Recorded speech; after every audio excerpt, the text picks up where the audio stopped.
Boa tarde a todas, todos e todes. Quer dizer, o Murilo já até escreveu aqui, boa tarde a todos e todas. Bom, boa tarde a todas, todos, todes.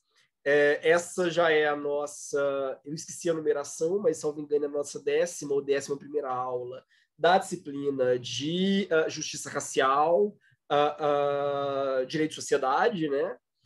E a aula de hoje é sobre uma das vertentes, né, que se desdobram dentro da teoria racial crítica, ao lado da teoria racial crítica asiática, que nós tratamos na aula anterior, que é a Latcrit, a teoria racial crítica latina.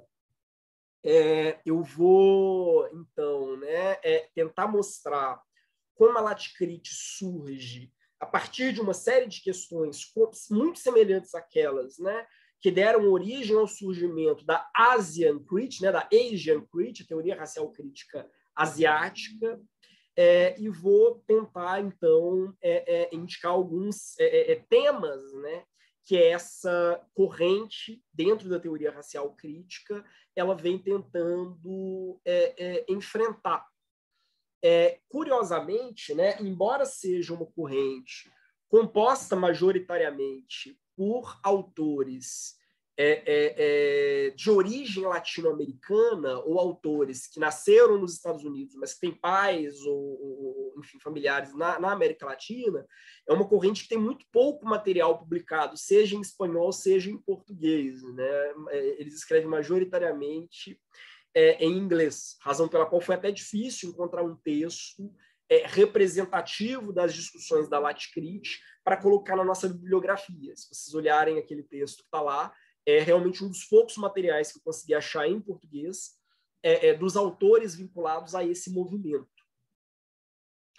Eu escolhi como título da aula de hoje uma frase de um filme, Somos Mais Como Vocês seguramente saberão de que filme é.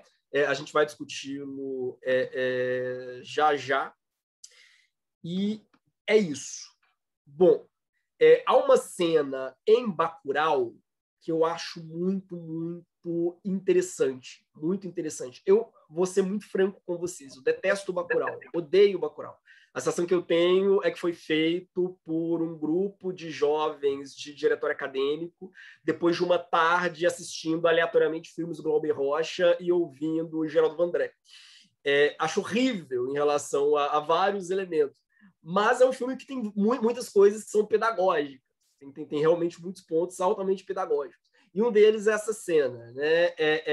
Como vocês sabem, né? Bacurau é basicamente um filme sobre norte-americanos que vêm para o Brasil, escolhem determinados vilarejos, né, e assassinam a população por diversão, quer dizer, literalmente por esporte. Enfim, existe uma rede de pessoas, né, que escolhem determinadas cidades, cortam energia, cortam telefone, pegam em armas e vão jogar paintball com pessoas vivas, é basicamente isso. E no contexto do filme, há dois brasileiros sudestinos que apoiam o massacre e que ajudam os gringos, né, a matar os brasileiros em Bacurau. E é um diálogo que é muito exemplificativo, né?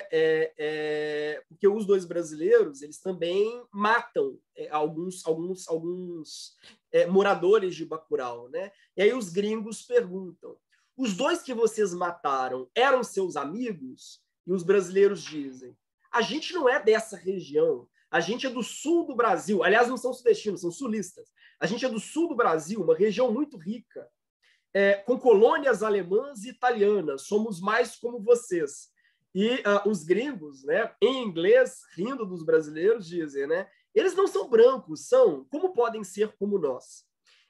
Isso é muito interessante, até para puxar um gancho para uma discussão que nós desenvolvemos na nossa aula anterior.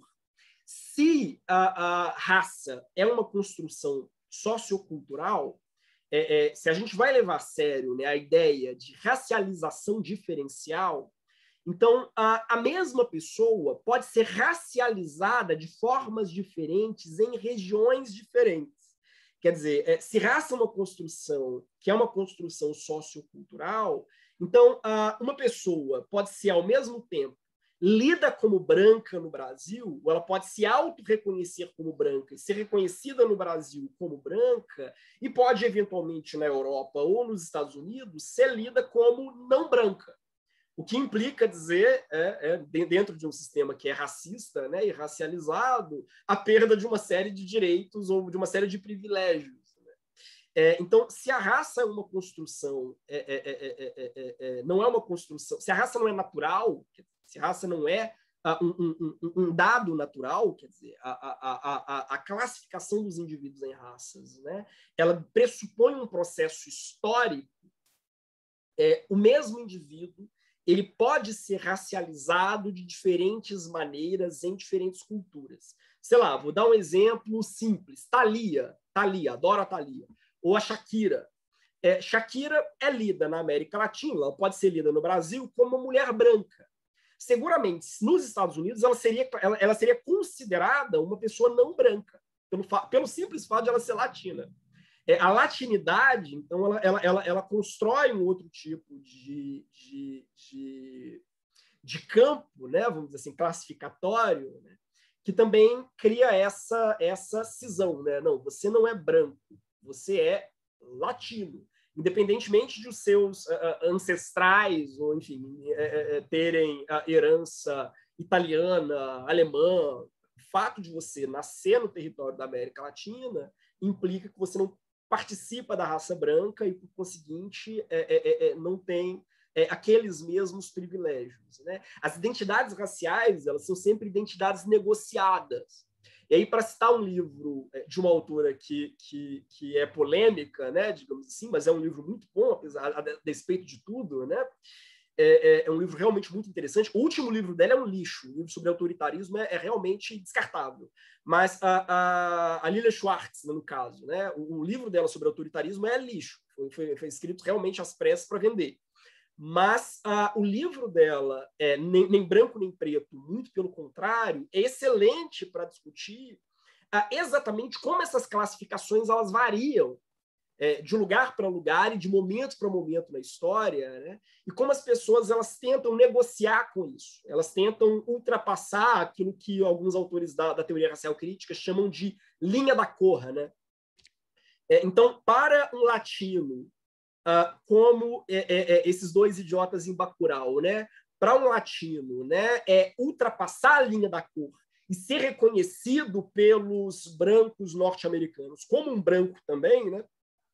É quase como receber uma promoção, né? Subir de status na perspectiva deles. Né? Mas, por outro lado, para os brancos do norte global, é muito evidente que não há aqui uma relação propriamente entre iguais. Né? Acho essa cena do filme muito ilustrativa. Né? Aliás, muitos filmes ruins tem uma dimensão didática muito boa. Por exemplo, um dos piores filmes que eu já vi na vida chama Um Filme Sérvio. Mas é um filme maravilhosamente didático para a gente discutir os abusos que ocorrem nos Balcãs, né, patrocinados ou promovidos, inclusive, pela Europa Ocidental. Né? Então, é um filme que reflete maravilhosamente bem sobre a balcanização, embora, como um objeto de apreciação estética, seja risível. Bacurau é a mesma coisa, assim, como um elemento de reflexão e de crítica, como um panfleto, é maravilhoso. É um filme que eu sempre irei citar. Em termos de construção estética, é um horror. Né?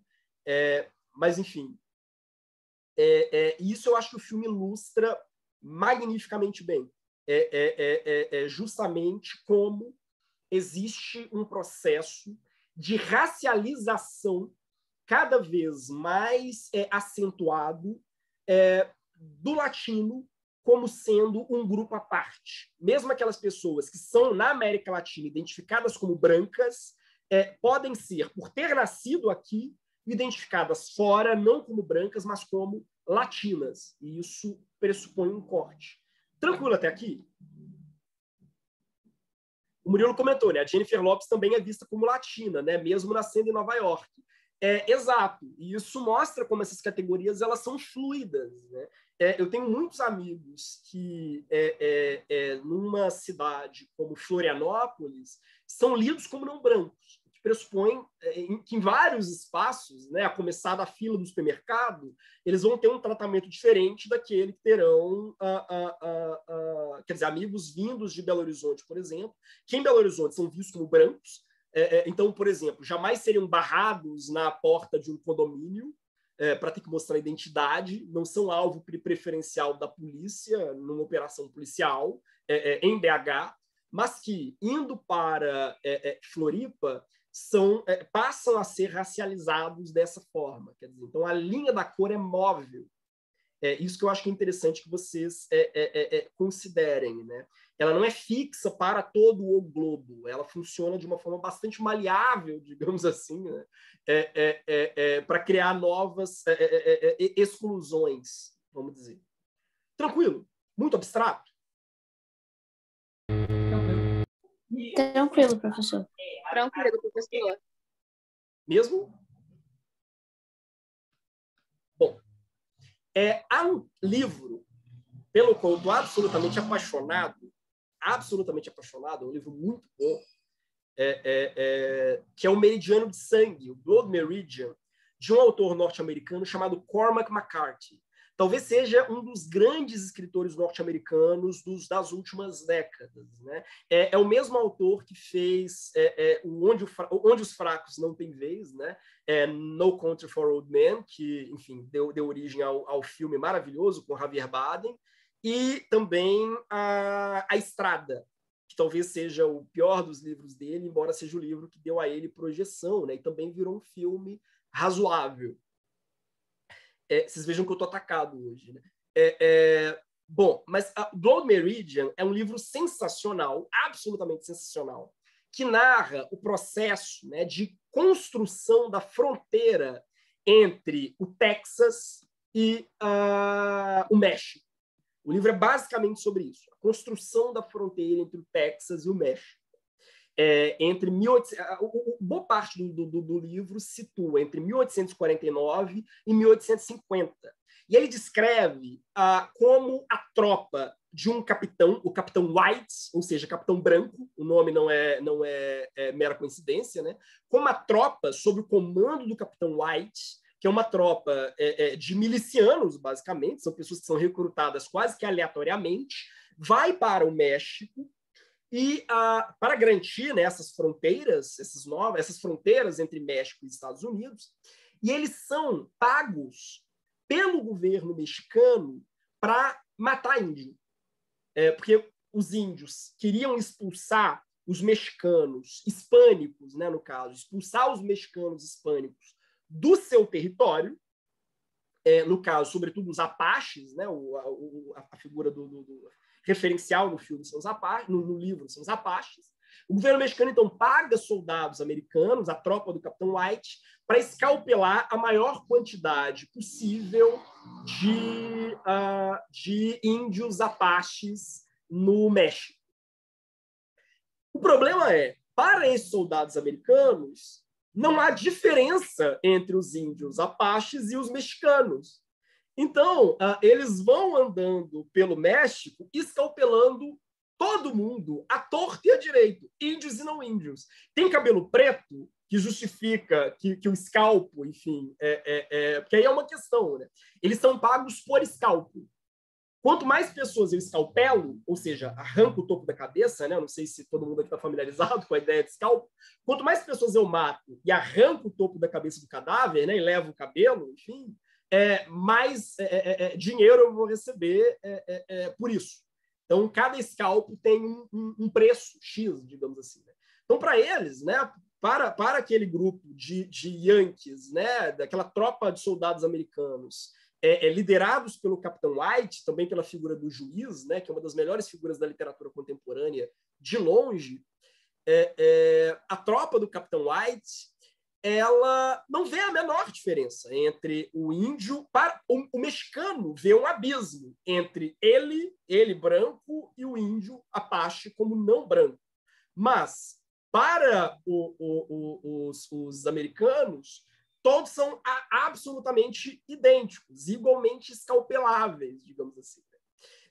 Então, o governo mexicano descobre, né, tarde demais, que boa parte das pessoas escalpeladas não eram índios apaches, mas eram também cidadãos mexicanos. É um livro sensacional, é realmente aquele livro no qual você torce pela briga. Não há por quem torcer a não ser pela briga, assim, né? Entre os brancos mexicanos escalpelados e os escalpeladores norte-americanos. Mas é uma obra sensacional, porque eu acho que elucida muito também isso, né? Como a linha da cor ela é diferente para determinados grupos. Quer dizer, onde você situa a diferença entre o branco e o não branco. Depende de onde você está, vamos dizer assim, né? Depende de quem você é. Muito abstrato? Tranquilo, professor. O Murilo comentou, né? Lembrei de Bastardos Inglórios, nessa parte dos escalpos. Sim, aliás, há muito do Cormac McCarthy no Quentin Tarantino. Só que o Cormac McCarthy é filosófico, né? Então, realmente, as obras dele têm uma pegada de reflexão política e moral que é sempre muito carregada, muito, muito carregada. Mas, enfim. Dito isso, então, quer dizer, eu trouxe esses dois exemplos, né, o de Bacurau e o de Meridiano de Sangue, só realmente para ilustrar essa dimensão e essa construção da latinidade como uma raça à parte. A aula de hoje ela vai partir de 4 pontos. Né? O primeiro, para falar da construção do que eles chamam de uma ciência do direito outsider, quer dizer, uma ciência do direito forasteira. Isso é uma construção teórica mais geral, mas que ela vai ser desenvolvida dentro da teoria racial crítica latina. O segundo, que é a questão da problematização das identidades, né? E depois 2 tópicos rápidos, né? Um sobre o presente da Lat-Crit, da teoria racial crítica latina, Lat-Crit, e depois o futuro da Lat-Crit. Eu estruturei essa aula em torno de um autor que me parece muito interessante para quem tem acesso ao inglês, porque é uma figura que ainda não foi traduzida e deve demorar algum tempo ainda para que seja vertida para o português, mas para quem tem acesso ao inglês, os textos deles são muito interessantes, porque realmente eles têm uma dimensão crítica muito grande, não são textos dogmáticos. Ele fala de questões jurídicas, às vezes realmente muito pontuais, mas sempre a partir de um horizonte justo-filosófico grande, né? Que é o Francisco Valdez, professor de Direito na Universidade de Miami. Aliás, uma outra observação, o Valdez é latino e gay, e também é uma figura muito importante na teoria racial crítica queer. Então, várias reflexões dele são sobre questão de gênero e diversidade sexual. Para quem tem interesse nesse tipo de campo de pesquisa, é um autor que eu acho muito mais interessante e tem algumas reflexões bem mais arrojadas, digamos, né, do que alguns nomes que são quase que lugares comuns hoje nessa discussão, né, como Foucault, Judith Butler. Né? Bom, o João Ferraz comentou, né? Estranho que a teoria é latina, mas o texto é em inglês. Sim, eu fiquei estarrecido quando eu comecei a procurar obras da teoria racial crítica latina e eu vi que a imensa maioria dos textos deles são em inglês. Mas o fato é, boa parte deles lecionam nos Estados Unidos, no México, Miami, enfim, em geral, lecionam nessas regiões. Né? Então, eles acabaram ganhando um protagonismo grande nos Estados Unidos, mas são ilustres desconhecidos, seja no Caribe ou seja na América do Sul. Bom, o Valdez ele também é cofundador do Centro de Estudos Jurídicos Hispânico e Caribenho, e, como eu disse, ele trabalha várias questões. Né? Ele tem texto sobre direito constitucional, ele tem texto sobre estudos jurídicos latinos, né? Tem texto sobre teoria queer e muitos trabalhos sobre isso que ele chama de ciência do direito outsider, ou teoria do direito outsider, uma teoria do direito forasteira, né? Uma teoria do direito construída a partir da diferença e, por conseguinte, né, que problematiza a ideia de homem médio e que vai realmente tentar pensar a partir desses lugares de fronteira.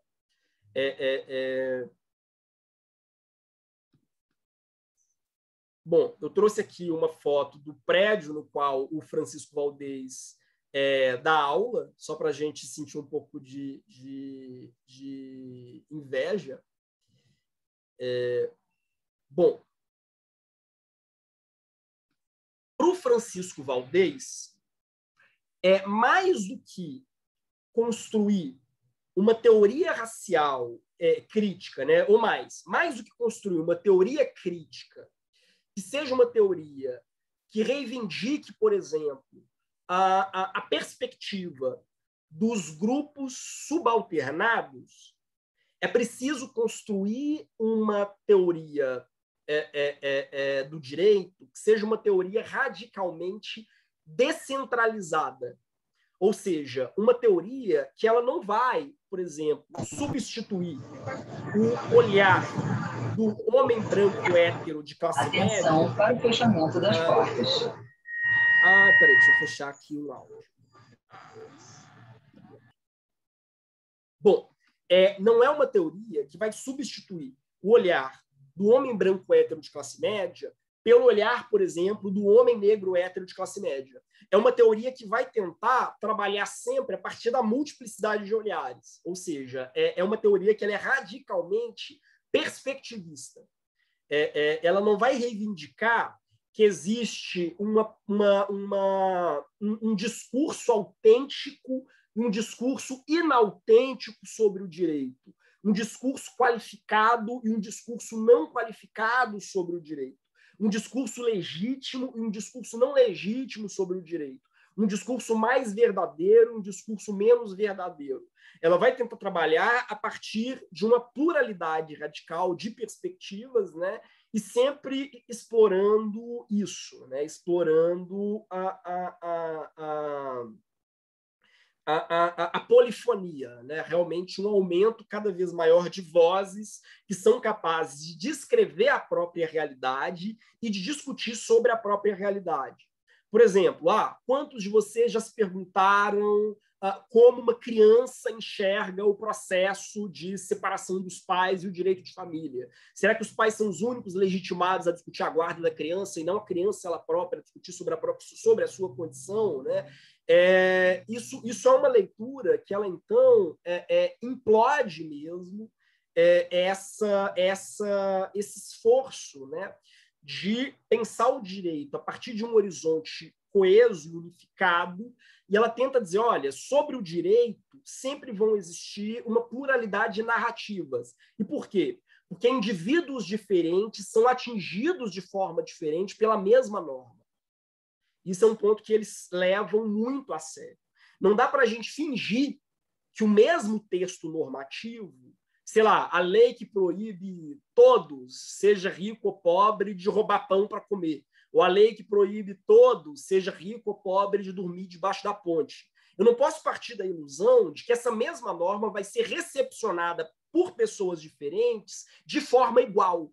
Se eu faço isso, eu crio uma leitura do direito, eu vou produzindo leituras do direito, que elas sempre são ficcionais, elas sempre vão gerar fantasmas, né? Elas vão gerar uma dissociação entre aquilo que o direito é, quer dizer, a maneira como o direito é efetivamente vivenciado numa cultura, e aquilo que o direito diz que o direito é, quer dizer, aquilo que os juristas, os operadores do direito dizem que o direito é. Enquanto eu não abrir o direito, né, para essa polifonia, para essa multiplicidade de perspectivas, eu sempre vou acabar incorrendo no mesmo erro, que é selecionar a maneira como um grupo restrito da sociedade compreende, percebe o direito, vou selecionar essa maneira como se ela fosse a maneira hegemônica, ou como se ela fosse a única maneira válida de pensar o direito. Muito abstrato. Não, tudo ok, Tranquilo, professor. pronto. Mesmo? Mesmo. Tudo ok. Quer dizer, a gente poderia dar vários exemplos. Direito do trabalho, por exemplo. Né? Qual que é o grande perigo hoje? Um dos grandes perigos hoje, né, que a gente pode encontrar no direito do trabalho. É pensar, por exemplo, em relação de gênero. É achar que paridade de gênero no trabalho significa, basicamente, assumir as condições de trabalho que os homens têm como sendo as condições básicas e tentar simplesmente universalizar essas condições. Sei lá, então, ao invés de eu criar um sistema, por exemplo, flexível, né, que permita que mulheres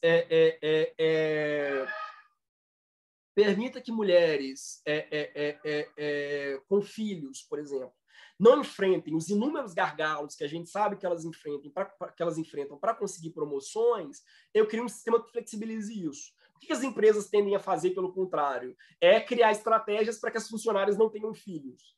Ao argumento de que, na verdade, aí sim elas estarão pareadas com seus colegas homens para competir pelos mesmos postos, né, em termos de progressão e promoção. Isso é uma forma de eu tomar uma perspectiva única, né, a perspectiva de um indivíduo específico, e considerá-la como sendo o norte, né, a partir do qual eu vou pensar todo o direito. Né? Eu vou pensar todas as dinâmicas jurídicas desconsiderando essas outras relações. Né? Dentro desse debate, né, de uma ciência do direito outsider, é claro que a gente vai ter uma pluralidade de escolas, né? A teoria racial crítica, a teoria jurídica feminista, o feminismo racial crítico, a teoria jurídica queer, mas todas elas precisam convergir, né? Elas precisam ter como ponto em comum essa consciência de que não existe um único horizonte privilegiado. Não existe um único lugar privilegiado a partir do qual eu interpreto o direito. Então, isso dissolve uma distinção que a gente, em geral, tende a fazer, né, entre uma leitura neutra do direito e uma leitura generificada do direito, uma leitura neutra do direito e uma leitura racializada do direito. Toda leitura do direito ela parte de uma perspectiva, não existe uma leitura neutra, é impossível uma leitura neutra. E a ideia de enfatizar essas perspectivas não é na fantasia de que no futuro a gente vai reconstruir uma outra narrativa neutra, uma outra leitura neutra, só que mais ampla. A ideia de uma leitura neutra convirja, enfim, todas as perspectivas, ela sempre vai produzir ilusões, porque ela sempre vai produzir exclusões. Então, quer dizer, essa ciência do direito outsider, né, ela vai privilegiar esse uso de metodologias alternativas, né, o foco nas múltiplas identidades e, ao mesmo tempo, esse senso de comunidade. Né? Porque se são todos diferentes, né, todos por outro lado, se irmanam no combate a um sistema de opressão. Né? Pelo menos essa a expectativa final, né? O Francisco Valdez é um autor que volta frequentemente, né, tanto a Kimberly Crenshaw quanto a Angela Harris, que são autoras que a gente já debateu lá atrás. Vocês podem ver vários pontos em comum, né, entre a postura que ele adota e a postura dessas autoras, mas fundamentalmente porque é um horizonte que é anti-essencialista. Reitero, né, são todos autores violentamente anti-essencialistas. Não existe uma essência humana única. Não existe uma essência humana comum. Não existem essências. Né? A gente precisa aprender a lidar com isso, desconstruir, então, a ideia de homem médio, de uma subjetividade normal contra subjetividades anormais, e tentar construir uma ciência do direito que realmente aprenda a lidar radicalmente com a diversidade. Bom, a teoria racial crítica latina vai fazer uma crítica muito radical ao que a gente poderia chamar de primeira geração da teoria racial crítica. Por que uma crítica radical? Porque ela vai dizer que, no fundo, há sempre o risco de a teoria racial crítica da primeira geração adotar uma posição androcêntrica, afrocêntrica e heterocêntrica. O que seria isso? Né? Adotar a ideia de que, contra o protagonismo de homens brancos de classe média, é preciso garantir o protagonismo de homens negros de classe média. Por quê? Porque os demais grupos, mulheres negras, por exemplo, viriam, reitero, a reboque. Quer dizer, é preciso, então, né, permitir que, primeiro, o homem negro rompa o teto de vidro, porque no encalço dele, outros grupos vulneráveis vão romper igualmente o teto de vidro. Né?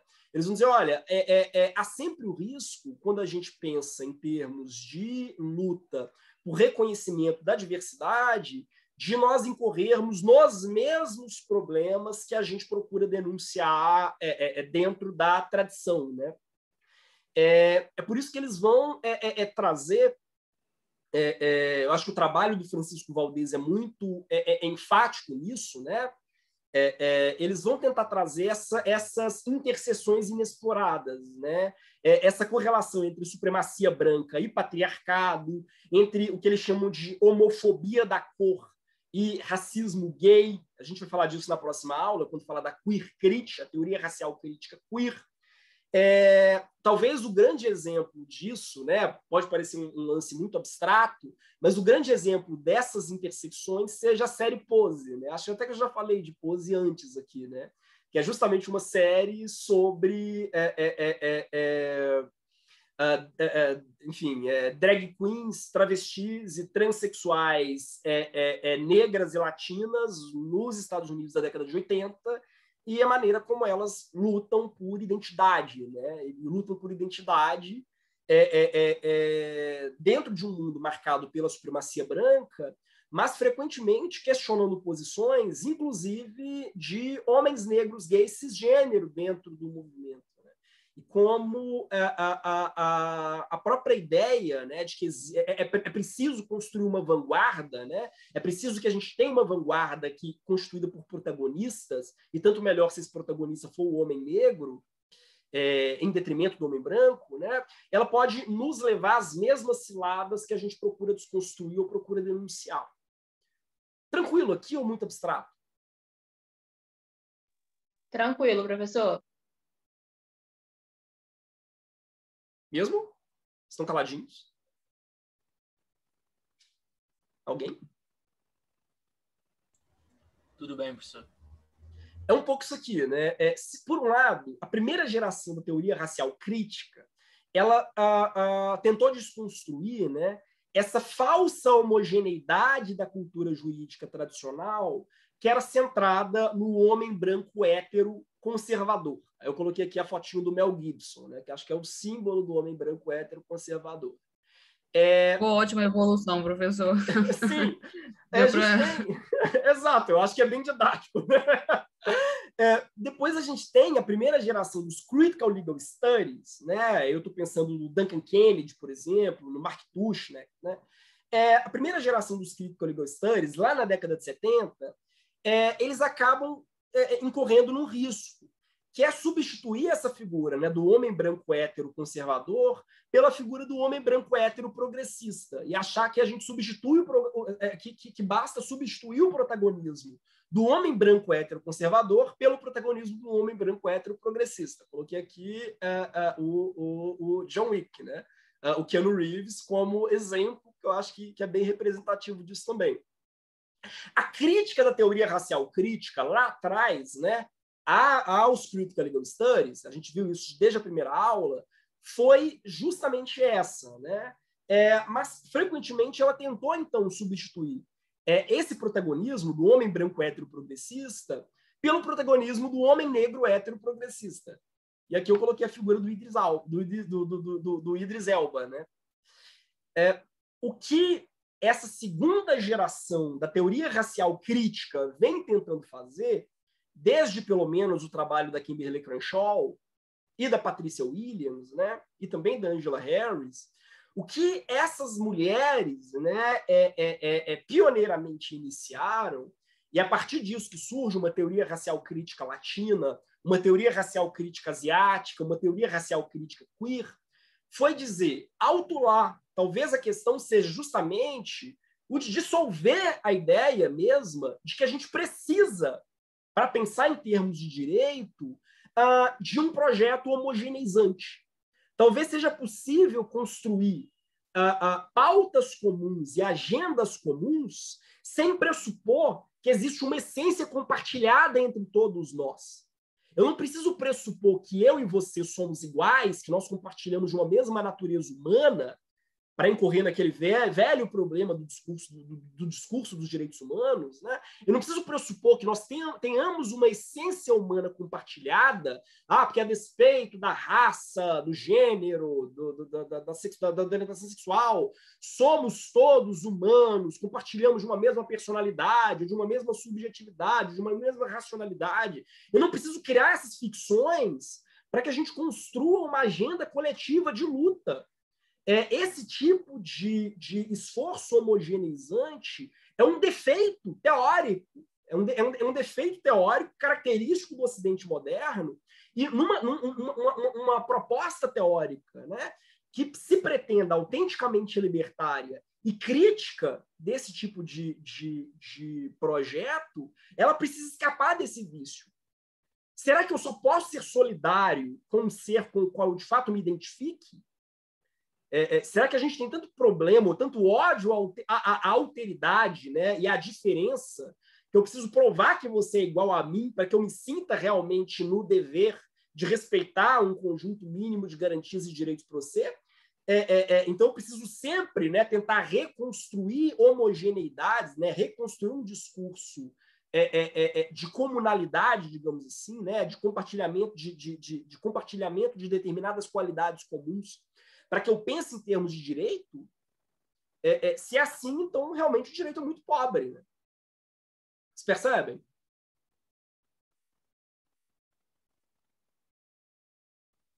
Alguém? Sim, professor. Sim? Não? Sim, sim. Isso entra, inclusive, quando a gente fala de direito dos animais, né? Será que eu preciso, para reconhecer, né, sei lá, os direitos de um orangotango e não submetê-lo a experiências cruéis, né, mutilá-lo, fatiá-lo, será que para reconhecer os direitos dele eu preciso provar que existe algum nível de identificação humana? Quer dizer, não, porque tem só 3% de variação. Sei lá, eu olho para um polvo, que é uma criatura tão radicalmente distante de nós, né? Eu preciso apresentar uma série de qualidades que ele tenha de comum em relação a mim, para que eu entenda que causar sofrimento a ele é aberrante, ou, por outro lado, né, eu posso pensar um direito que seja um direito que reconheça de forma radical essa dimensão da alteridade. Vocês percebem? Eu acho que essa discussão em nível macro, que essas teorias do que a gente poderia chamar de uma segunda, né, ou até uma terceira geração da teoria racial crítica, ela vem tentando desenvolver. Então, ela dissolve a própria ideia de protagonismo, a ideia de que existe um ponto que deve ser comum a todos, né? Um ponto de homogeneidade ou de homogeneização. Ela vai dizer, não, todos nós somos radicalmente diferentes. Assim, existe um nível de alteridade que é absoluta. E a gente precisa parar, então, de sempre cair na fantasia de que vamos encontrar alguém que pode vocalizar a angústia de todos, que vai atuar como espécie de consciência moral universal, falando em nome de todos e a partir de todos, né? E construir o discurso com base nisso, né? Nós precisamos realmente ter um cuidado um pouco maior com as diferenças e um pouco maior com a alteridade e reconhecer que pessoas diferentes têm demandas diferentes, que essas demandas elas precisam ser ouvidas, precisam ser postuladas, né? E é preciso construir o direito com base, tendo isso por horizonte. Tranquilo? Tranquilo, professor. Eu fico curiosa. Eles estabelecem alguma... Assim, eu acho a ideia genial, mas como que seria o lado prático disso? Tem alguma diretriz nesse sentido? Se seria uma reforma institucional, desde a base, para começar a se repensar, assim, ou algo que pode ser feito depois para consertar o que já foi feito, né? Vamos dizer assim. Olha, a postura de boa parte da teoria racial crítica ela é dupla, né? Por um lado, eles compartilham a médio prazo, né, ou a curto prazo, da mesma agenda, vamos dizer assim, de liberais progressistas, de expansão de direitos fundamentais para grupos minoritários, né? Isso eles não discordam. Mas, a longo prazo, é um projeto revolucionário, é um projeto de realmente repensar o Estado e repensar o direito de alto a baixo. E aí demanda uma alteração institucional bem maior.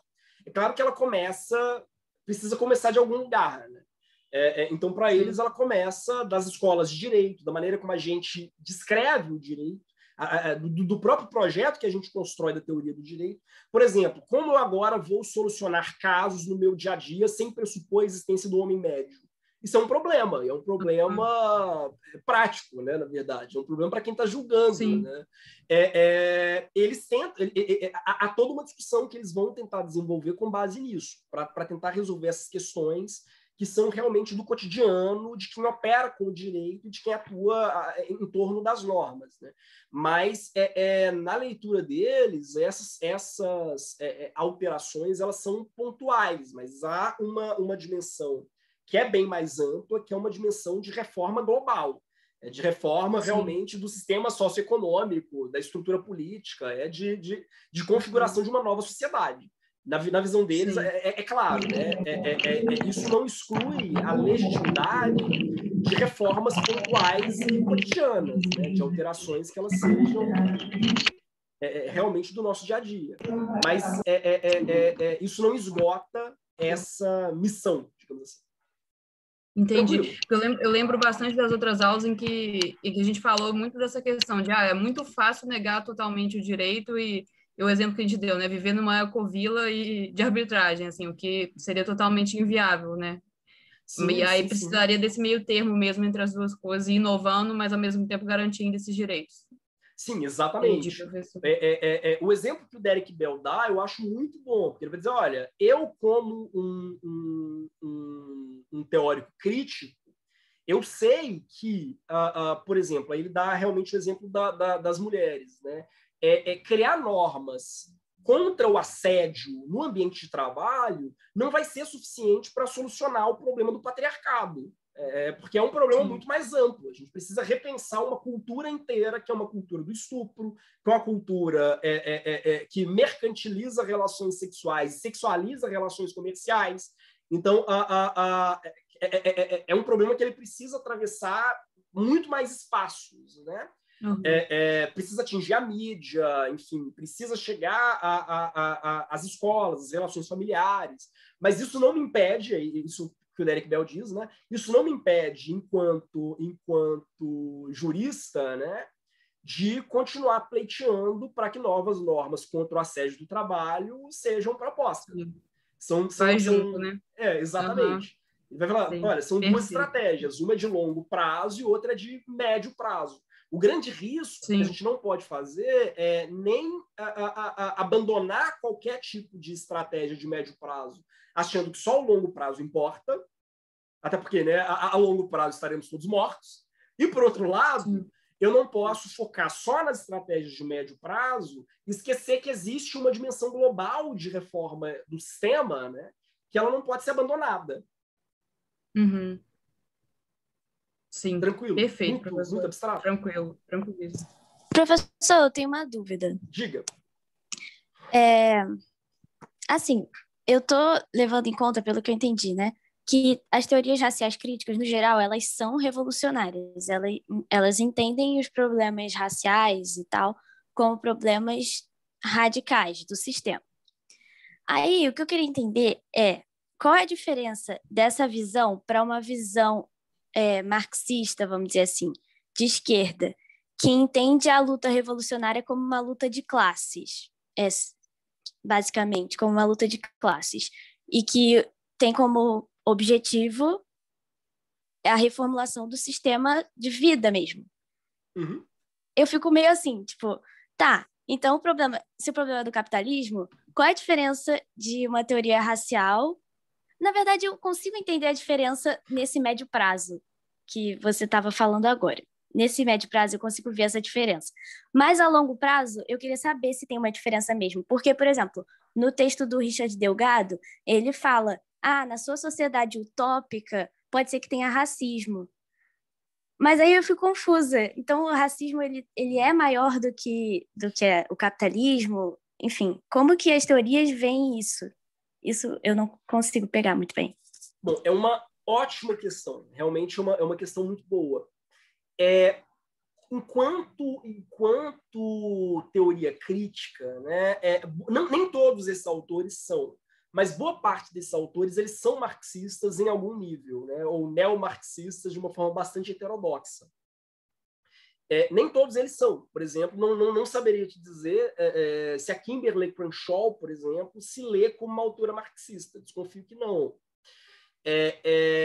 Mas há um ponto que para esses autores, né, era muito importante enfatizar, que era o seguinte: na leitura deles, o marxismo tradicional, ao pensar em luta de classes, não levava suficientemente em consideração a dimensão racial, ou como a construção mesmo, né, da divisão de classes ou da divisão internacional do trabalho, né, no capitalismo moderno, ela foi, desde a origem, uma construção racializada.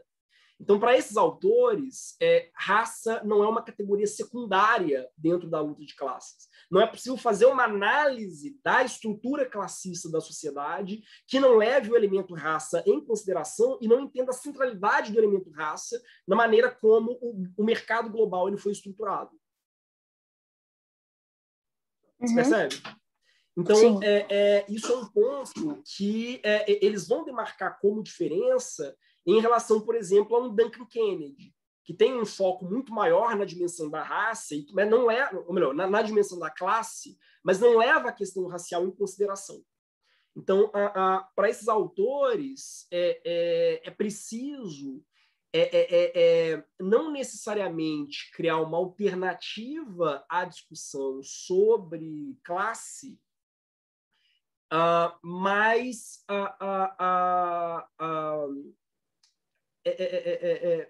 constatar ou enfatizar a maneira como uma sociedade classista como a nossa, né, ela dependeu da ideia de raça como um critério de distribuição de bens e de recursos a nível global. Tem uma frase do Eduardo Galeano que eu gosto muito, né, que ele vai dizer que negros e indígenas foram o primeiro proletariado externo do capitalismo global. E que não dá para ignorar isso ao discutir luta de classe. Quer dizer, o operário branco da Europa no século XIX não está nas mesmas condições do escravizado negro do Brasil do século XIX. Embora estejam ambos inseridos dentro do sistema capitalista, né? Mas a função que eles desempenham na estruturação desse sistema é diferente. E se eu não levo isso em consideração... Não que Marx não fosse sensível a isso. Aliás, Marx discute isso. Mas há uma tendência, vamos dizer assim, do marxismo tradicional de ignorar essas distinções raciais como se elas fossem distinções secundárias na produção da sociedade capitalista, né, ou na estruturação da sociedade capitalista, e a tal ponto que, se eu estou pensando em termos de grupos explorados, de proletários, enfim, a condição do proletário branco e do proletário negro seria a mesma, ou seria uma diferença meramente de grau, de nível de sofrimento individual. O que eles vão dizer é uma análise, que se queira uma análise autenticamente materialista, né, historicamente, enfim, uma análise que se queira uma análise autenticamente materialista da maneira como o capitalismo se estruturou, não pode considerar secundária essa dimensão, a maneira como as raças foram historicamente construídas como instrumento de legitimação e de validação de um certo reparto de recursos dentro de um sistema de mercado global. Quer dizer, se você ignora isso, você vamos dizer assim, erra o alvo, digamos. E isso é um ponto que é constante. É claro que é diferente Há outras críticas vindas, né, de teóricos do direito negros ao marxismo, e são críticas que seriam um pouco mais radicais. A Angela Harris, por exemplo,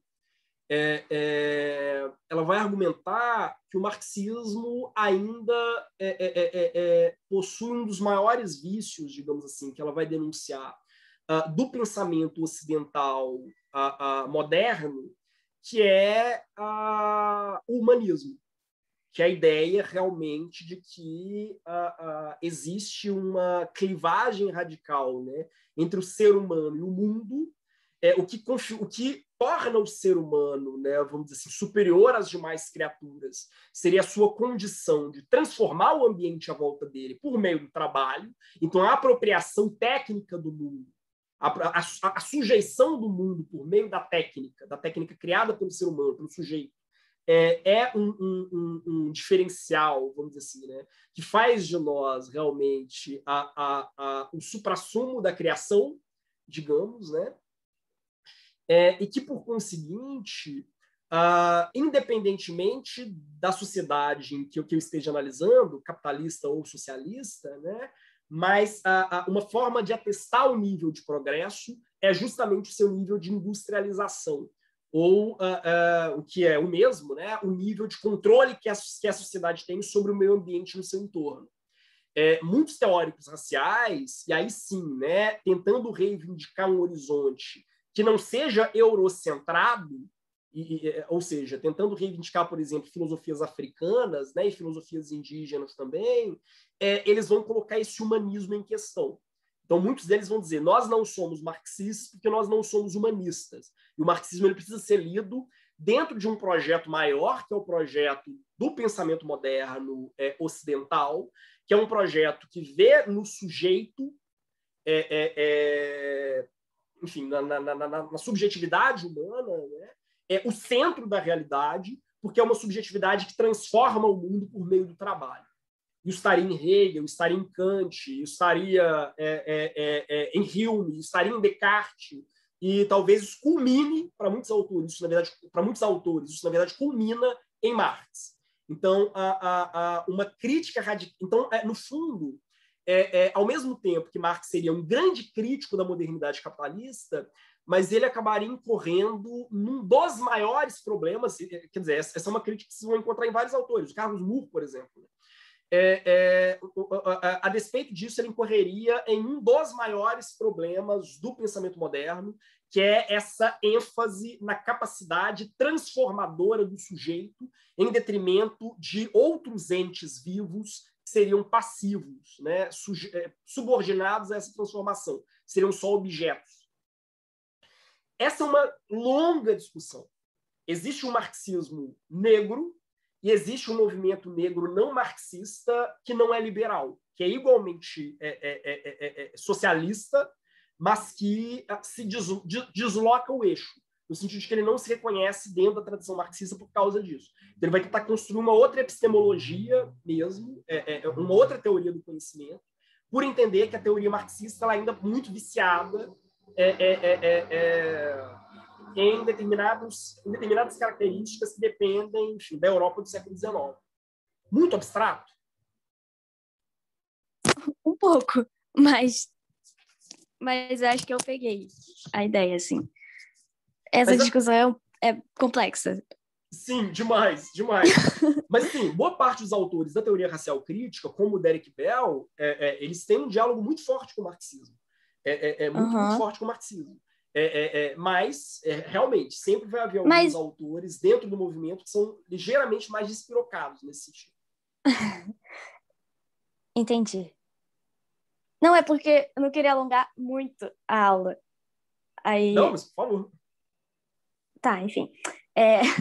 Mas e isso de, por exemplo, então se o racismo ele é uma construção capitalista necessária, só existe capitalismo se tiver racismo. Isso quer dizer que quando se acabar o capitalismo, automaticamente acaba o racismo? Ou aí é que tá, não necessariamente, né? E é isso que eles vão discutir.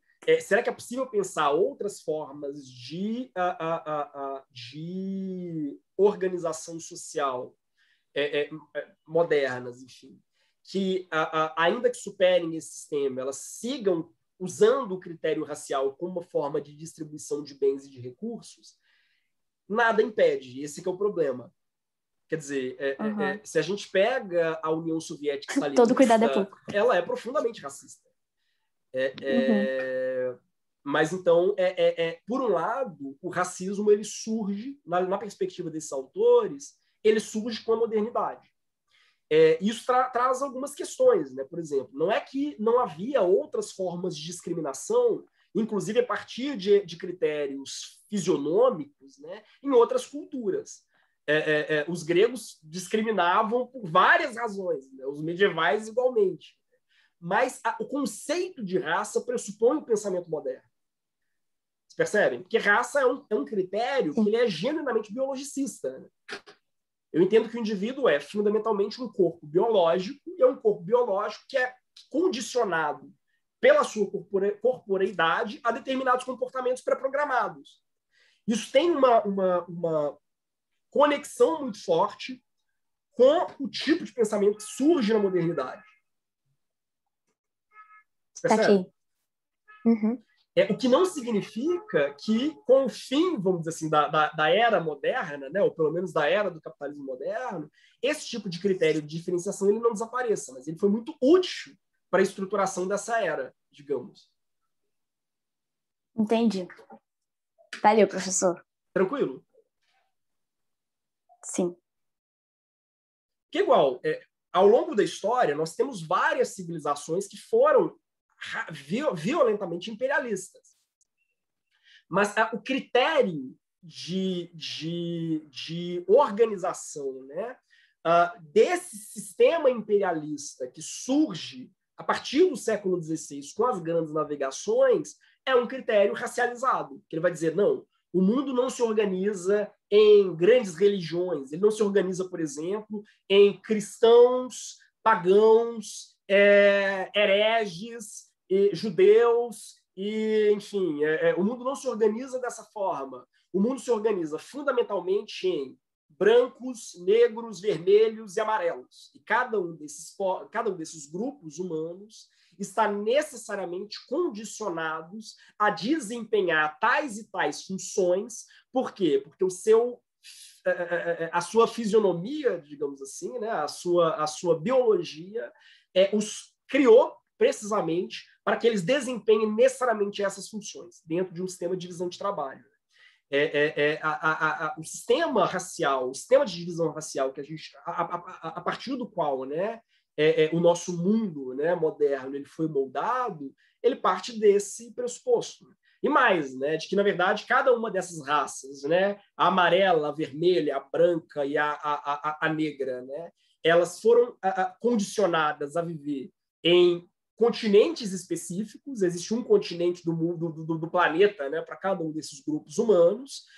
Eles nasceram aptos, né, ou adaptados para sobreviver dentro desses continentes e só. E, portanto, dentro de um novo sistema de organização, a gente precisa também levar em consideração esses condicionantes. O racismo na modernidade ele se estrutura dessa forma, né, como um critério de divisão. Né? Não significa que vai desaparecer dentro de uma sociedade pós-capitalista, mas significa que ele é central para que o capitalismo sobreviva. Que não é possível, e aí é que está. Né? Se, por um lado, é possível que o racismo se perpetue fora de uma sociedade capitalista, até porque uma sociedade socialista não será a panaceia de todos os nossos problemas, né? Por outro lado, o capitalismo, historicamente, não existiu sem o racismo. Vocês percebem? Até porque o capitalismo não existiu sem uma estruturação do mundo que divide em metrópole e colônia. Alguém? Professor, pode repetir, não consegui entender muito bem. Não, eu disse que, por um lado, é possível pensar uma sociedade racista que não seja capitalista. Mas, por outro, não é possível pensar uma sociedade capitalista que não tenha historicamente se estruturado a partir do racismo. Por quê? Porque o capitalismo global ele se organizou dividindo o mundo em colônia e metrópole. Se a gente pega, quer dizer, do século XVI até os nossos dias, quer dizer, a primeira grande distinção autenticamente moderna do mundo foi entre o centro global, quer dizer, e os outros, né? Entre colônia e metrópole, entre aquelas regiões, né? Que não têm autonomia política ou jurídica ou social, né? Para gerir os seus bens, recursos e sua própria força de trabalho, e aquelas regiões que têm essa autonomia e se aproveitam disso. Então, quer dizer, não dá para pensar o modelo capitalista em abstrato. Quer dizer, é um modelo que, da maneira como ele foi implementado, o próprio processo, vamos dizer assim, de apropriação primitiva do capital, né, dependeu de uma criação massiva de colônias. E a grande justificativa para a formação dessas colônias é o racismo. Quer dizer, justamente o argumento de que os indivíduos que vivem nesses continentes que foram colonizados, né, que foram invadidos, são indivíduos que não teriam capacidade de gerir as próprias vidas de forma autônoma. Muito abstrato? Não, tranquilo, professor, deu para entender. Sim? Sim. Tranquilo, professor. Bom, então, é esse o grande desafio da ciência do direito outsider, né? É para pensar uma ciência do direito que ela seja não homogeneizante, né? Pensar uma ciência do direito que ela seja atravessada por esses pluralismos identitários e intelectuais, né? No caso do Francisco Valdez, a questão dos latinos e a questão das minorias sexuais, né, ela é emblemática para desenvolver esse debate. Bom, talvez o marco de criação da teoria racial crítica latina seja um colóquio de 1995 chamado Repensando as Comunidades Latinas, Teoria e Prática Racial Crítica, que é um colóquio no qual realmente o movimento da teoria racial crítica latina ele vai ser inaugurado, né? Há um relatório feito pelo Francisco Valdez sobre esse colóquio e que vai ter, salvo engano, esse título mesmo, O Presente e o Futuro da Latcrit. Um tema, né, que vem em volta, eu não vou focar nisso, mas é esse dilema da identidade e da diferença, né, do reconhecimento das igualdades, né, ao mesmo tempo, ou melhor, da luta por igualdade e ao mesmo tempo, né, a luta pelo reconhecimento da diferença. É um movimento que, no caso, né, ele vai se assentar ao mesmo tempo, né, nessa afirmação dessas texturas múltiplas, né, religiosas, raciais, sexuais da comunidade latina nos Estados Unidos. Quer dizer, você tem os descendentes de brasileiros, de mexicanos, de colombianos, como a Glória de Modern Family. Você tem esses descendentes que têm as suas especificidades, mas, ao mesmo tempo, se percebem como coletividade pelo fato de estarem sendo sujeitos ao mesmo processo de racialização. Quer dizer, hoje, para um norte-americano, pouco importa se você é colombiano, mexicano. Aliás, tem um episódio muito engraçado de Modern Family sobre isso, né? Que o Manny, o filho da Glória, reclama, porque eles são colombianos, né? Quer dizer, eles são colombianos, mas a todo momento ele interpreta papéis de mexicano na escola. Ele fala, mas vocês sabem que eu não sou mexicano? Ele fala, não, mas para nós não faz a menor diferença. É tudo latino. Então, é sempre trabalhar a partir desse jogo, né, entre identidade e diferença e como esses critérios eles são fluidos. Bom, trouxe algumas imagens aleatórias, mas eu também não vou comentar porque temos pouco tempo. Há uma série de textos, né, que o Francisco Valdez ele vai comentar nesse relatório que eu citei, e que são textos interessantes, porque eles estão ali realmente naquele momento de fundação, né, da teoria racial crítica latina, né?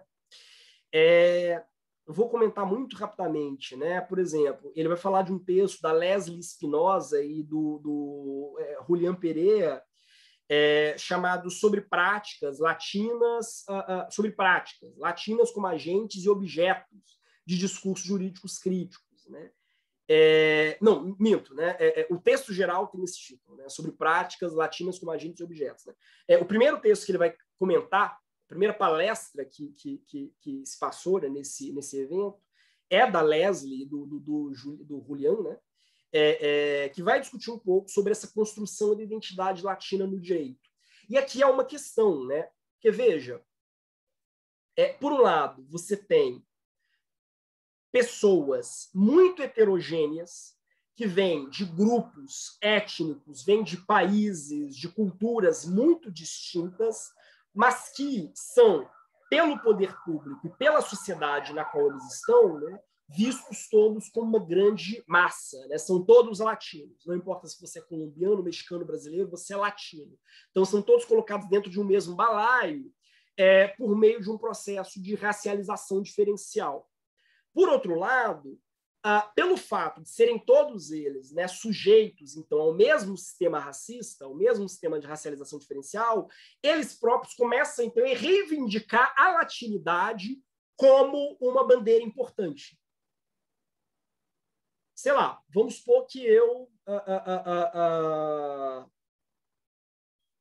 vamos supor que eu vá para os Estados Unidos, né? E eu perceba, sabe-se lá Deus por quê, que os americanos não me leem como negro, eles me leem como latino.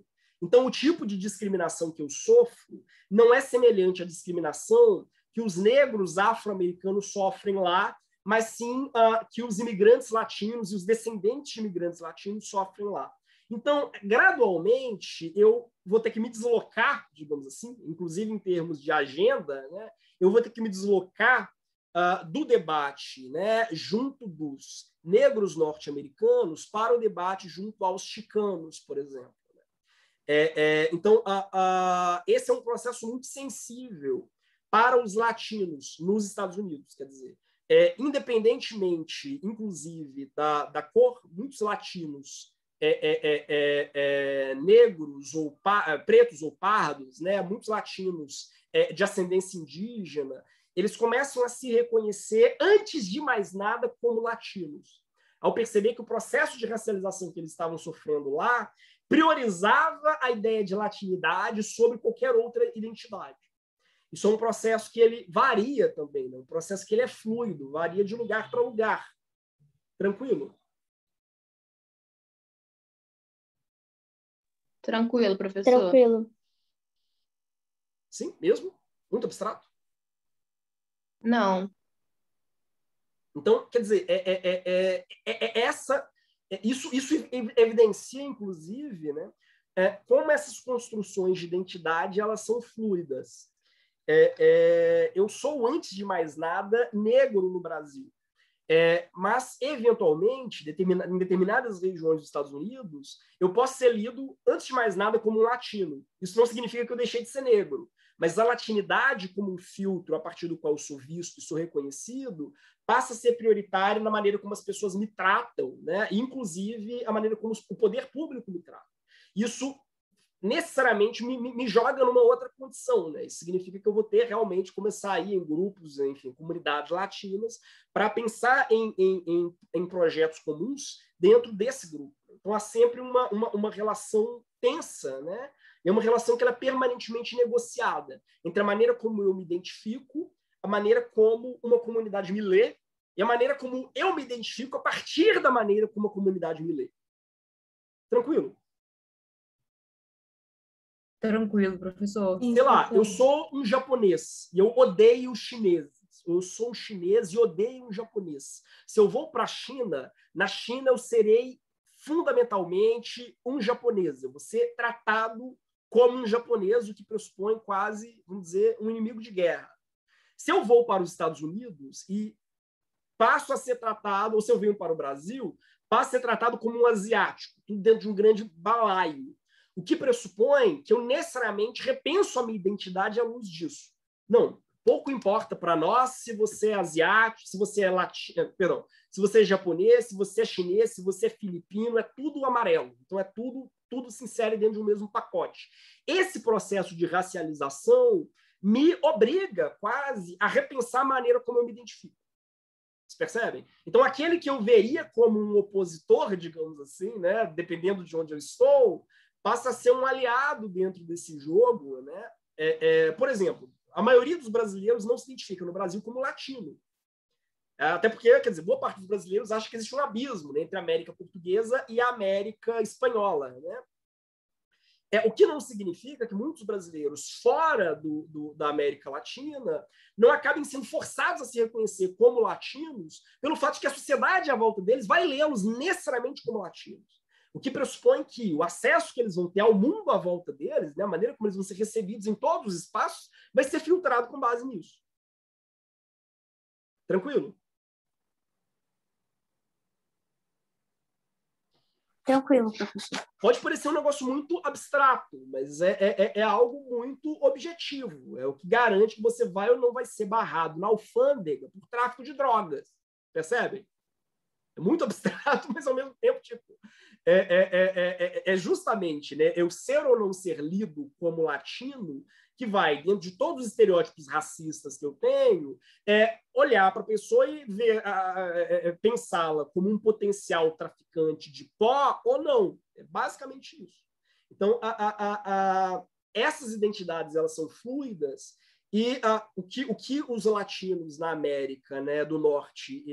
o que os latinos da América do Norte eles percebem muito rapidamente é que se eles não aprendem a jogar com essas identidades, o risco os riscos são muito altos, digamos assim.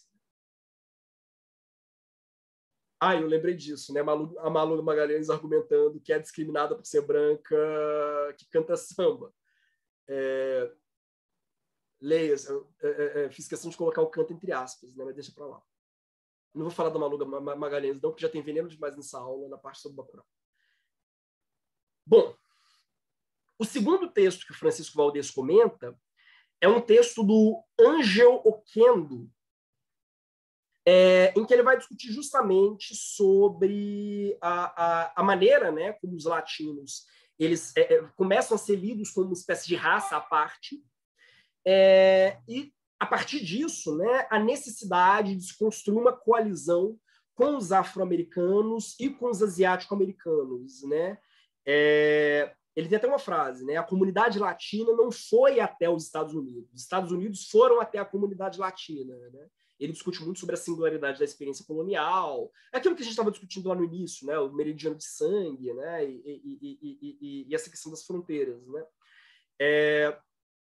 Mas é um texto interessante também por sinalizar isso, quer dizer, a necessidade de que os latinos se percebam, né, lá como não brancos, e daí o imperativo de que eles construam agendas em coalizão com outros grupos raciais subordinados. Bom, pus um GIF aqui que também é autoexplicativo sobre o estereótipo que vai sendo construído, um estereótipo, inclusive, fenotípico, né, fisionômico, que vai sendo construído, né, e atribuído aos latinos, como se houvesse realmente um sangue latino, né, para usar uma expressão comum, né, houvesse um sangue latino, houvesse uma fisionomia latina, pudesse reconhecer uma pessoa latina por meio de foto, e razão pela qual, né, haveria também um padrão de comportamento naturalmente latino, o que justificaria um processo de racialização. Há um outro trabalho, né, da Celina Romani, que ela vai falar da necessidade de internacionalizar a teoria racial crítica, né, para pensar essa dimensão multifacetada do racismo e tal. Ela vai falar de como é preciso que a teoria racial crítica ela se expanda e inclua outros grupos, né, e pense em como o racismo opera de formas diferentes em países diferentes, Brasil, Colômbia, Estados Unidos, enfim, França e por aí vai. Bom, também não vou comentar essa pintura da Frida Kahlo, mas eu acho que ela é muito ilustrativa também do que a gente tem discutido aqui, para quem puder procurá-la depois e pensá-la com mais vagar. Aliás, o filme da Frida Kahlo é muito interessante, né? E há, inclusive, uma cena debatendo essa pintura. Também recomendo. Tá aí um filme bom. O filme da Frida Kahlo é legal. Embora eles tenham, em certo sentido, com a Salma Hayek, né? Como é que eu vou dizer? Bom, deixa para lá. Bom, o Robert S. Cheng, que é um dos caras também importantes para a teoria racial crítica, o nome do filme é Frida, o filme da Frida Kahlo. Salvo engano, com a Salma Hayek interpretando a Frida Kahlo. E é um filme muito legal, porque ela fala muito da experiência dela nos Estados Unidos, enquanto mulher latina. O Robert S. Cheng, ele fala um pouco disso, né, dessa atribuição de estrangeiridade a latinos e asiático-americanos, né, o que é uma questão muito interessante, né, porque não importa se o sujeito nasceu no México ou se ele nasceu nos Estados Unidos, mas pelo fato de ele ser descendente de latinos, pressupõe que, mesmo na terra das oportunidades, ele será lido como um latino. É como se realmente a raça define o meu padrão de comportamento, define a minha cultura, né? E condiciona, por conseguinte, o papel que eu vou desempenhar naquela sociedade, né? A mesma coisa com os asiáticos, né? E aí eu penso não só nos asiáticos americanos, mas nos asiáticos, os descendentes de asiáticos no Brasil também, né? Não importa se a minha família vive no Brasil desde Getúlio, desde a década de 30, eu serei lido pela comunidade como uma pessoa asiática. E elas vão pressupor, então, que eu tenha um vínculo não com a cultura brasileira ou com a comunidade brasileira, mas com o país dos meus tataravós, né? Então, cria uma espécie de condição de estrangeiridade permanente, né? Não deixa de ser a questão também com os negros, né? O negro como um estrangeiro permanente dentro daquela cultura na qual ele está inserido, a despeito de os ancestrais dele estarem há 200 anos nesse país. Eu estou 200 anos aqui, mas eu continuo sendo permanentemente um estrangeiro, né? No sentido de que aquela cultura nunca irá me recepcionar plenamente, né? Eu me ver autenticamente como membro dela. É como se a nossa verdadeira casa se encontrasse sempre em outro lugar, né? Isso para os latinos, para os descendentes de latinos, né? Para as pessoas que são lidas como latinas, mas que nasceram nos Estados Unidos, por exemplo, né? Cria uma condição de permanente ambiguidade, né? Ele é um estrangeiro na América Latina e é um estrangeiro na América do Norte, né? Então, ele está permanentemente num não lugar. Naquilo que o Robert Cheng chama, né, de uma zona intersticial entre o aqui real e o lá imaginário, né? Uma espécie de terra natal perdida, que acaba criando, então, uma espécie de ambivalência identitária, né? São pessoas sem país, são pessoas permanentemente sem país. O seu país não é o nosso, porque o nosso país é um país de pessoas brancas, enfim, loiras, dolicocéfalas, para usar o critério do Lombroso, e, ao mesmo tempo, o seu país não é radicado na América Latina porque você não nasceu lá, não fala aquela língua e não tem nenhuma conexão real com aquele lugar. Então, você é lançado numa espécie de limbo permanente, né? Sempre a contraparte à verdadeira identidade americana. Há um texto muito bom da Glória Anzaldúa, que é uma autora, salvo engano, texana, chicana, quer dizer, é uma autora que nasceu nos Estados Unidos, mas descendente de mexicanos. É um texto muito bom chamado Como Domar uma Língua Selvagem, em que ela vai descrevendo justamente como ela, enquanto uma mulher, veja, uma mulher que nós leríamos como mulher branca, mas é uma mulher que no Texas é lida como uma mulher latina, ou seja, como mulher não branca. Ela vai descrevendo como ela, nessa condição ambivalente, né, vai sofrendo uma série de processos discriminatórios ao longo da vida, né? Ela fala muito do ambiente escolar, por exemplo, nesse texto, né? Em que várias coisas que ela aprendia na casa paterna, né, eram rejeitadas, na casa materna, né, eram rejeitadas na escola porque eram vistas como étnicas, né? Enfim, isso é da sua cultura, do seu povo, não é do nosso povo. Então, ainda que ela tenha nascido e crescido nos Estados Unidos, ela sempre foi tratada como uma forasteira, né? Razão pela qual, inclusive, o principal livro dela, né, trata justamente disso, né, um livro chamado Mestiça, e alguma coisa em relação à consciência forasteira. Né? Bom, essa outra pintura da Frida Kahlo aqui, eu acho que também é bastante emblemática, mas não vou ter tempo de discuti-la. Mas é uma pintura que também está no filme de Frida. Eu tive a oportunidade de ver essa pintura ao vivo há uns 10 ou 15 anos atrás, numa mostra. Ela é minúscula, mas, enfim. Tranquilo, gente. Tranquilo até agora? Tranquilo, professor. Queria te perguntar, a comunidade árabe, ela se mobilizou nesse sentido também, de criar um movimento, assim? Porque também é um imenso alvo, né? Sim, sem dúvida. É uma ótima pergunta. Eu não sei te dizer se existe um movimento de teóricos críticos árabe em diálogo, enfim, com a teoria racial crítica. Realmente não sei, mas vale a pena procurar. Existe uma tribal critique, quer dizer, a teoria racial crítica nativo-americana, né? Mas uma teoria racial crítica árabe, eu não saberia. É uma boa pergunta. Entendi, professor. Uma boa pergunta. Capaz Realmente que sim, né? sei. Porque, mas legal, obrigada. Mas é bem provável, é bem provável.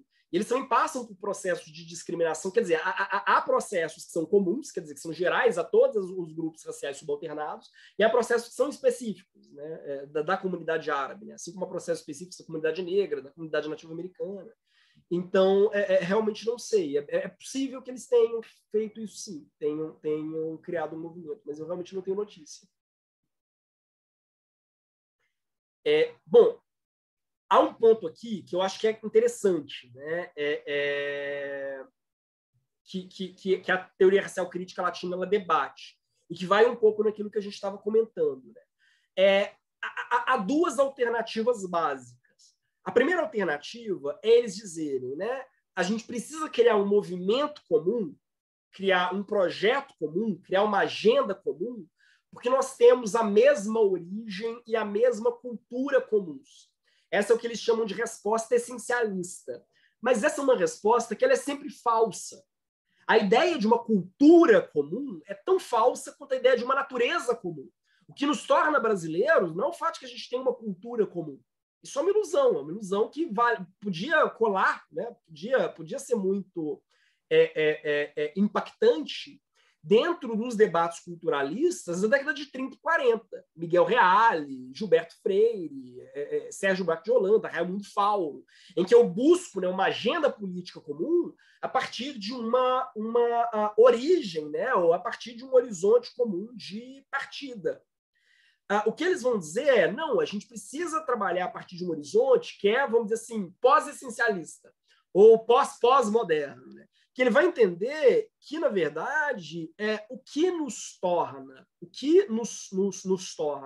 uma comunidade não é o fato de que nós tenhamos uma cultura comum ou valores comuns. O que nos torna uma comunidade é o fato de que nós somos submetidos, vamos dizer assim, né, às mesmas experiências sociais, né, e por vezes, né, as mesmas experiências de violência, né, que outras pessoas. Então, talvez, entre um cara que venha do Caribe e um cara que venha da Argentina, exista um abismo. Eles não têm uma cultura minimamente comum. Eles não têm uma irmandade de significados, de vida e de trajetória. Isso não os irmana, isso é uma ilusão. O que os torna, o que cria uma identidade entre eles, né? Dentro de um projeto, como o projeto da teoria racial crítica latina, é o fato de que agora, nesse exato momento, eles são alvo de um mesmo processo de racialização. Não importa que eles tenham vindo de culturas radicalmente heterogêneas, mas a partir do momento que eles pisam no aeroporto em Miami, ambos são, não importa se o cara é argentino, se o cara é caribenho, ambos são só latinos. Então, o fato de a sociedade me reduzir a essa identidade me impõe o desafio de responder a partir de uma demanda comum. Então, ao invés de eu ficcionalizar uma espécie de história comum que não existe, quer dizer, eu enfrento com os olhos do presente, né, o fato de que existe um mecanismo de violência que é idêntico, um mecanismo de violência que me equaliza, apesar das nossas diferenças que são radicais. Muito abstrato.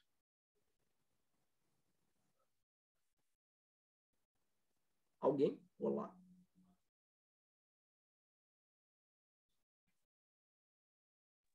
Mais ou menos, mas está dando, está indo. Por exemplo, talvez, se a gente conversar com a Shakira, as experiências de vida dela na Colômbia sejam muito mais parecidas com as experiências da, enfim, sei lá, da Demi Lovato nos Estados Unidos, ou muito mais parecida com as experiências da Lady Gaga nos Estados Unidos, do que com as experiências da Thalia.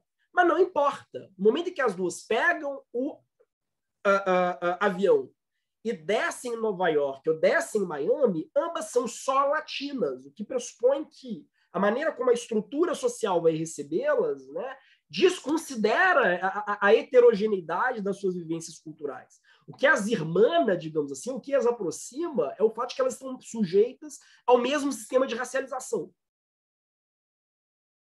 Tranquilo? Tranquilo, sim, professor. Professor, que no caso seriam por elas serem latinas, é isso? Exatamente. Quer dizer, pelo fato de que, embora sejam pessoas radicalmente diferentes umas das outras, com trajetórias muito diferentes, têm culturas muito diferentes, têm históricos muito diferentes, ambas vão ser lidas como latinas. Porque não existe a essência da latinidade, não existe o sangue latino. Qualquer pessoa pode ser lida como latina, ou não. Talvez eu vá para os Estados Unidos e não seja lido como latino, eu vou ser lido como um negro. Não, você não é latino, você é um homem negro, que significa que, se você for preso, você não vai para a ala dos latinos, você vai para a ala dos negros. Talvez seja lido com base no mesmo filtro que os norte-americanos leem os norte-americanos negros, e não com base no filtro por meio do qual eles leem os norte-americanos latinos, digamos assim. Vai saber.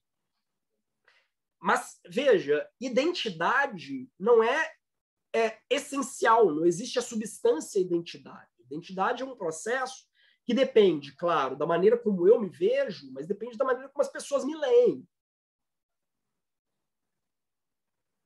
Muito abstrato?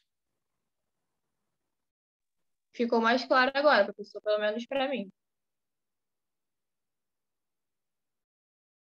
Sim? Não? Olá? Sim. Tranquilo? Então, vejam, por que isso é importante, né? Porque isso cria um outro critério para a gente pensar em coalizões entre grupos, né? E para a gente pensar a própria ideia de identidade. Não existem identidades fixas, não existem identidades estanques. Toda identidade depende dessa tensão entre a maneira como as pessoas me leem e a maneira como eu me leio. Se eu vivo numa sociedade que me lê dentro desse filtro, ou seja, você é, antes de mais nada, um homem negro, você é, antes de mais nada, um homem latino, isso interfere na maneira como eu vou receber direitos, na maneira como eu vou ter acesso a políticas públicas, na maneira como eu vou ser tratado pelos meus vizinhos, né?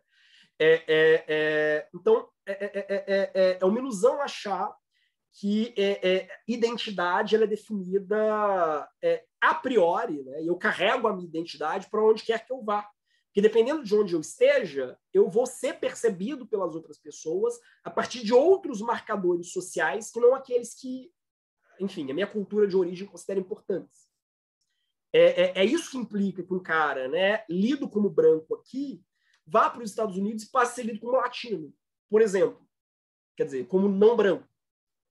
Então, sei lá, sou brasileiro do Sudeste, cometi um crime nos Estados Unidos. Sinto muito, você não vai para a cadeia dos brancos, você vai para a cadeia dos latinos. Basicamente, quer dizer, eu penso muito em Oz, a série, né, no caso. Né? Tem todas aquelas, quer dizer, tem gangues específicas, né, as quais você precisa se incluir. Né? Não é possível pensar em termos de identidade de uma forma essencialista, porque toda identidade ela é construída e reconstruída de acordo com o contexto social, com a conjuntura na qual eu me insiro. É isso que produziu esse processo de racialização dos latinos, que é um processo relativamente recente. Né? O processo tem o quê? 150, 200 anos. Né? Que vai se desenvolvendo. Né? Então, eu acho que a discussão da teoria racial crítica latina é interessante porque ela ilustra muito bem a maneira como a própria ideia de raça ela é socialmente construída, e ela é uma ideia que ela é mutável. A própria ideia de raça ela não tem uma base natural a partir do qual ela se apoia. Ela vai sendo construída, ou inventada ou reinventada, a partir de dinâmicas de poder que são muito específicas e são muito pontuais. Tranquilo? Tranquilo, professor. Tranquilo, professor. Muito abstrato? Não, foi ótimo. Bom, então é isso. Agradeço a atenção de todas, todos, todes, sobreviventes. Né? Temos só mais 2 aulas. A próxima a gente vai discutir a teoria racial crítica queer e, por fim, a teoria racial crítica da deficiência, que dessas teorias é seguramente a mais nova. Né? Dessas correntes que surgiram dentro da teoria racial crítica, a teoria racial crítica da deficiência é a mais recente e ainda a menos debatida. Né? Então é isso. Até a semana que vem. Fiquem bem e boa noite. Até, professor. Muito obrigada. Tchauzinho. Obrigada, professor. Até semana que vem. Boa noite. Boa noite. Obrigada, professor. Tchauzinho. Obrigado.